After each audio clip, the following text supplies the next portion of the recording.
Hey guys, welcome to WhiskyWise with me, Jason, bringing you whiskey review number 25, where we're going to focus in on the Balvenie 12-year-old triple cask. So another travel retail whiskey for us today. And I've also got the full range of the travel retail, which consists of a 12-year-old, a 16-year-old, and a 25-year-old. So in Balvenie's travel retail range, they're all the triple cask, meant to be exclusively just for travel retail, and I'll explain that travel retail range in just a second. We're going to pour ourselves a dram, and then we'll get to the review style structure. So, the triple cask range to begin with is where they use three different types of cask, being the Oloroso sherry butts, the first fill bourbon, and the traditional whiskey cask.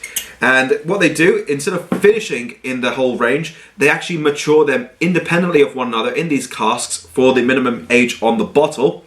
And then they take them after that, get to the age, so in this case it would be 12, leave them in those casks for 12 years, take them all together, put it into a massive marrying tun, and let those flavors really combine with one another for around about 6 months before bottling them, and then you get the product over here.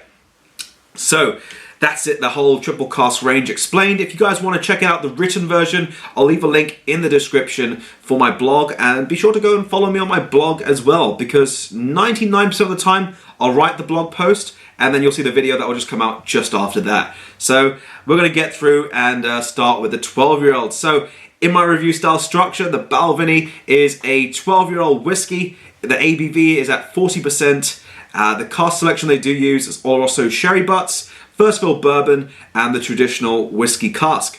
Now, the distillery is the Balvenie Distillery, and it is owned by the parent company William Grant & Sons, and the region of it is in Speyside in Scotland. So over there, where pretty much all the major whiskey comes from in terms of Speyside region, a lot of famous distilleries based in Speyside. Now, in terms of the price point of view, now this is a litre bottle. I picked it up for, I think it was around about £55, and you can see this is my second bottle, so I'm kind of a way down it. It was such a good whiskey, I had to pick it up a second time. But I'll get to my review because I don't want to give all the notes straight away. But in terms of exclusivity, yes, it is exclusive to travel retail. I have seen it in one shop in London, but I believe that's because the owner has gone and bought a few bottles and put it there. And in terms of colouring, it does have added colour, and I'm actually going to show you that on screen. So let's get down to the review. Now, I have mentioned this in a past video, I'll mention it now. If whiskies do have E150 or caramel colour, I'm not going to assess the actual colour because I feel it's just not really any point, as it's already artificial. But for the sake of the review, I'm going to go with this being more towards like a bronze gold. If you guys can just see that up on screen, let's see if I take myself out of focus. It's like a bronze gold, so it's a little bit dark, but it's got a nice character to it in terms of the colour. So anyway, let's get off to the let's start the review by nosing the whiskey. So to begin with this whiskey, you're straight away getting those very rich, dry fruits. You're getting those raisins, like you're opening a packet of raisins. Getting a little bit of sultanas offering their sweetness. And also I'm getting a little bit of a citrusy character, like an orange peel. But I'm also getting a little bit of sweeter notes. So we're going to have a second nosing and see what we can uncover on that. So off the second nosing, I'm picking out a little bit of that sweeter character again. I'm kind of stuck whether it's between a little bit of a sweet honey, like a sort of floral honey, but I'm thinking it's more towards brown sugar. When you put brown sugar in a pan, you warm it up and it's just about to melt. That sort of little sweetness gives you that mouth-watering feeling just when I'm nosing it. But then also I'm getting a slight faint presence in spice, and that presence is sort of reminding me a little bit like cinnamon. Many of you guys on the cinnamon challenge, you know, nothing like that, but you know, that little sweet cinnamon just rolling off there. Gorgeous nose. Anyway, let's move into the palate next. So my first impressions on the palate there, straight away on the arrival, it's quite light in texture, sort of almost watery. It's not quite like a medium body, very light, easy to drink, but then you get that presence in spice, which is the first introduction of the flavors, and it's more like a little bit like getting that cinnamon effect back, but this is more like cinnamon sticks coated in a jacket of honey. You're getting that quite rich little bit of spice, and then the sweetness that rounds it off, and then right behind that, I'm getting a little bit of white pepper, sort of just making itself sort of known on the palate. And right after that, I'm getting that nice citrus note again, which to me is sort of like a spiced marmalade. If you sort of get like cloves and put it into an orange, that sort of effect, but more like a marmalade because it's a little bit sweeter. So I'm going to have a second tasting and see what other notes we can pick up on the rest of the palate. So on the second tasting, I'm not actually getting so much of the spice presence now. I think it's just an initial introduction onto the palate. But I'm getting more of those fruitier character notes. Still that little bit of spiced orange. And then right after that, I'm getting stewed fruits, more like apples and plums. Plums in their own skins, giving you that little bit of a bitter taste right at the end. And a touch of vanilla that just sort of rounds off that whole flavour profile. It's a really nice palate. Now we just need to work into the finish, and then we'll conclude and give our rating for this whiskey. So into the finish.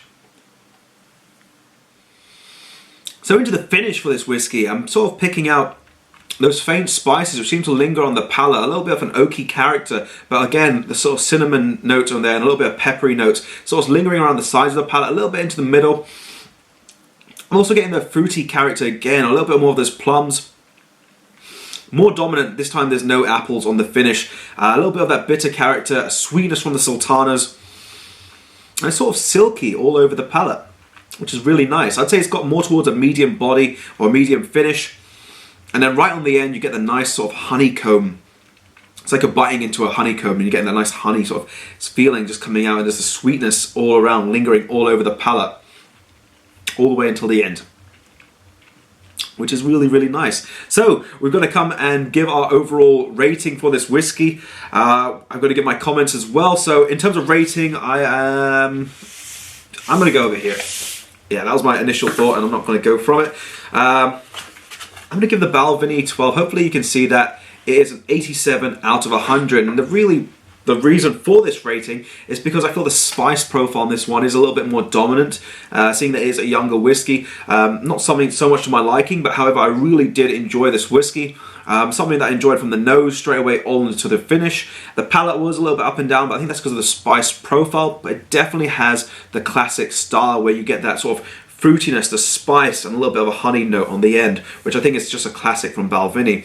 In terms of value for money, it is priced at £55 for a litre, and I know I think it's the 12 single barrel is also at that price range at the minute. It's around about £50. So sort of par in par over there, so it can be debatable whether it is, you know, the perfect value for money, but considering instead of the single barrel you're just getting one cask, this one you're getting 3 casks. So on that side, I'd probably more sway towards this one because I did enjoy this one much more than I have enjoyed the single barrel.